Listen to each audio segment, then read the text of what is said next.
नमस्कार मित्रों, आप सभी का हार्दिक स्वागत है।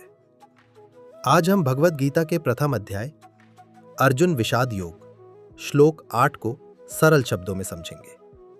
महाभारत का युद्ध आरंभ होने ही वाला है। कुरुक्षेत्र में दोनों सेनाएं आमने सामने खड़ी हैं।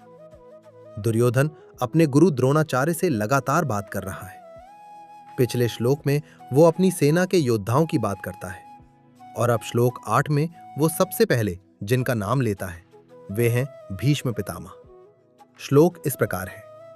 भवान भीष्मश्च कर्णश्च कृपश्च समितिंजयः अश्वत्थामा विकर्णश्च सौमदत्तिस्तथैव च। इस श्लोक में दुर्योधन कहता है, आप स्वयं द्रोणाचार्य हैं, भीष्म पितामह हैं, कर्ण हैं, युद्ध में विजयी कृपाचार्य हैं, अश्वत्थामा है, विकर्ण है और सोमदत्त का पुत्र भूरिश्रवा भी है। अब यहां एक बहुत महत्वपूर्ण बात समझने योग्य है।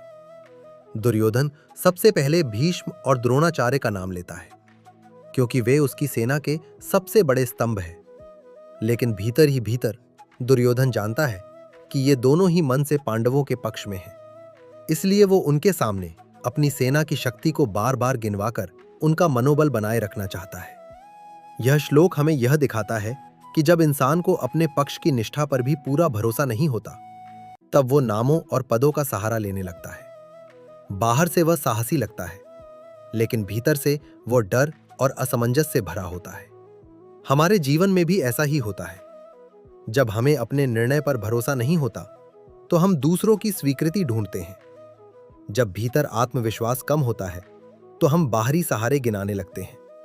गीता हमें सिखाती है कि केवल बड़े नाम या बड़ी ताकत ही विजय नहीं दिलाती। असली शक्ति होती है निष्ठा, धर्म और अंतःकरण की शुद्धता।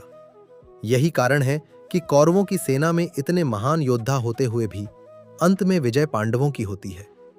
इस श्लोक से हमें यह सीख मिलती है कि हमें अपने जीवन में केवल लोगों या साधनों पर निर्भर नहीं रहना चाहिए, बल्कि अपने भीतर के सत्य, कर्तव्य और विश्वास को मजबूत करना चाहिए। मित्रों, आज स्वयं से पूछिए, क्या मैं सिर्फ बाहरी सहारों पर निर्भर हूं या अपने भीतर के आत्मबल को पहचान रहा हूं?